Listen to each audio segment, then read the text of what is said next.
Salut à tous les amis, j'espère que vous allez bien. On se retrouve mercredi 15 janvier aujourd'hui pour évoquer le dossier Ronald Araujo, un dossier qui a connu un changement radical, donc on va en parler. On va également évoquer le match de ce soir contre le Real Betis en Copa del Rey, huitième de finale huitième de finale tout court même à Montjuïc contre le Real Betis à 21h, donc beaucoup de choses à dire.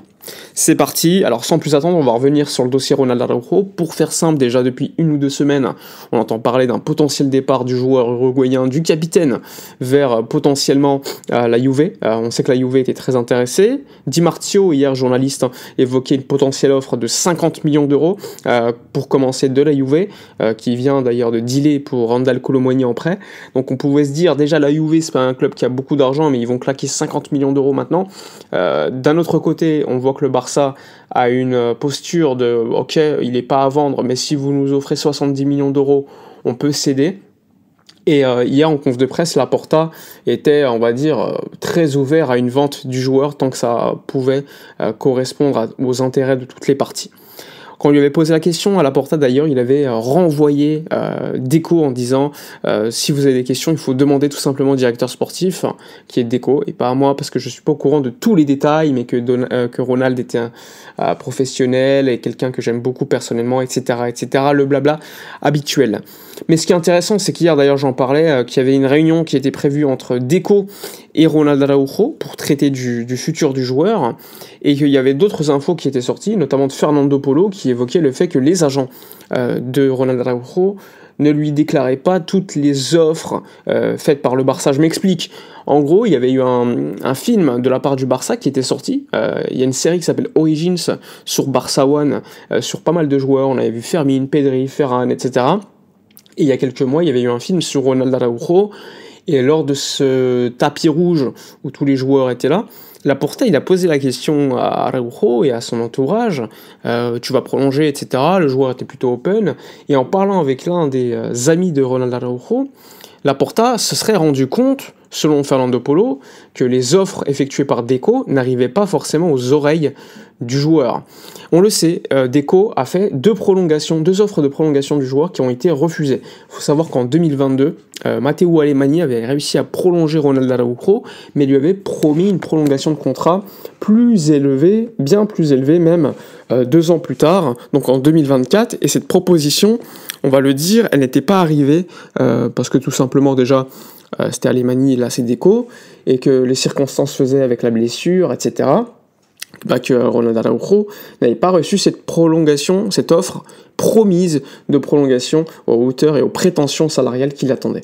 Donc ça a mis un petit peu un frein dans sa volonté de rester, même si sa priorité a toujours été de rester, certes, ok, mais si cette prolongation et offre n'étaient pas arrivées, sa posture était simple, je suis ouvert à un départ. Et vous l'avez vu, il y a une vidéo avec Lewandowski et Araujo. Lewandowski lui dit de rester, et Araujo n'a l'air pas très chaud. Les informations encore hier disaient qu'il n'avait pas changé d'avis. Donc c'est quand même quelque chose qui est important, et c'est pas un simple coup de gueule ou une simple pression, même si ça joue, c'est pas que ça. Il y a une volonté de partir, confirmée par Fabrizio Romano, Matteo Moretto, Di Marzio, etc., etc. Donc ce n'est pas juste une pression.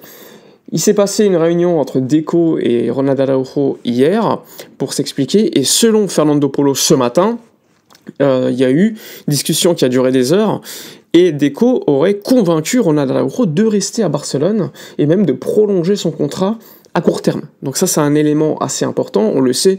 En plus, tu as la blessure d'Inigo Martinez qui tombe pas à pic, mais bon, ça aurait pu mettre du frein au départ du joueur. Et là, on entend qu'il pourrait finalement rester. Alors, qu'est-ce qui s'est passé lors de cette réunion ? Est-ce qu'il y a eu promesse de prolongation à la hauteur et aux prétentions salariales attendues par le joueur il y a quelques saisons ? On ne sait pas pour l'instant. Donc il va falloir patienter, mais je ne serais pas surpris que oui, que le Barça ait cédé, parce que je le rappelle, un joueur comme Araujo a aucune amortisation de transfert, aucun amortissement à effectuer, parce qu'il est arrivé à 3,5 millions, franchement ça doit être très très léger avec toutes les années de contrat qu'il a déjà fait, ça doit être du 100 000 euros par saison dans nos comptes, juste pour l'amortissement. C'est un joueur qui est quasiment considéré comme formé au club, hein. Et de l'autre côté, tu as un salaire qui était jusqu'à là de 9 millions d'euros bruts annuel, donc c'est un salaire dans l'échelle salariale par rapport au fait qu'il soit capitaine qui est très faible, hein. Pour vous dire, un joueur comme Eric Garcia touche à peu près 8 millions d'euros brut, et en plus il est arrivé libre. Ronald Araujo, ça juste un peu plus, 9.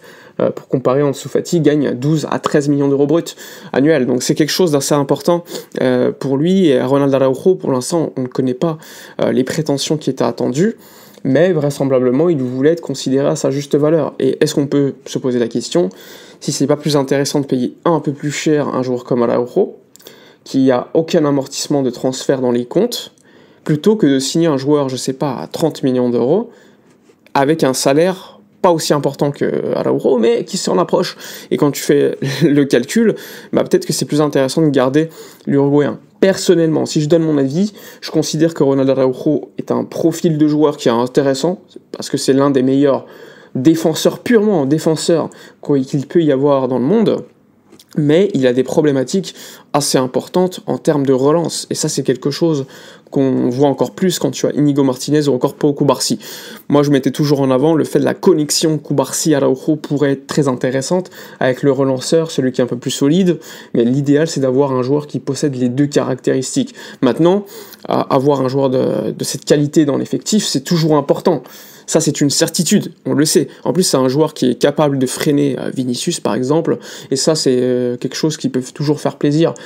Maintenant, le fait de jouer sur l'hypocrisie et la pression, même si je vous l'ai dit, c'est pas que ça, mais il y a quand même du vrai dans cette pression, moi, ça me dérange toujours un peu. Tu es capitaine de l'équipe, tu t'es comporté ces dernières semaines un petit peu comme quelqu'un qui voulait absolument partir, pour la Juve en plus. Alors, vous me dites... Araujo veut quitter le Barça pour, je sais pas, pour un club qui est en ce moment vraiment top 2 Europe, je peux comprendre sportivement, mais pour la Juve, qui est 5e de Serie A, qui joue peut-être pas la Ligue des Champions l'année prochaine, waouh, franchement, c'était dingue. On sait que les agents sont des agents italiens, mais quand même, pour moi, ça ne faisait pas de sens pour le clan Araujo, à part financièrement, alors que pour le clan Barça, ça serait très important économiquement de recevoir une telle somme. Donc ça, c'est un élément, franchement, qui me surprenait. Maintenant, le Barça, comme je vous l'ai dit, doit trouver une certaine marge salariale pour pouvoir éventuellement recruter un petit peu en attaque cet hiver ou pas, tout simplement. Parce qu'on le sait, Araujo, en cas de départ, aurait apporté une grosse marge de limite salariale qui t'aurait permis de recruter. Maintenant, vu que c'est probablement quelque chose qui ne sera pas réglé cet hiver, vu qu'il va peut-être rester, va rester selon les infos, on peut se poser la question de ce qui va se passer pour Ansu Fati, qui est le dossier aujourd'hui le plus important à Barcelone. Est-ce que Eric Garcia finalement va partir ? Ça aussi c'est un autre élément, on peut se poser la question. Voilà pour la vidéo de la journée. Et ce soir, il y a le match contre le Real Betis. Quelques absents côté Betis, comme Lo Celso, qui est absent. Tu as un 11 du Real Betis qui, à part Isco ou peut-être Abdé, franchement, il y aura peut-être Vitor Roque aussi, mais il n'y aura pas un grand 11 de la part de Pellegrini. En plus, c'est à l'extérieur pour eux, ça va être compliqué. Mais bon, on verra. Le Barça sort d'un gros match contre le Real, gros match contre l'Atlético, et on s'attend évidemment à ce spectacle. Voilà pour l'info de la soirée, de la journée. N'hésitez pas à donner votre avis dans les commentaires, likez, commentez, partagez. Moi je vous dis à la prochaine et d'ici là, comme d'habitude, portez-vous bien.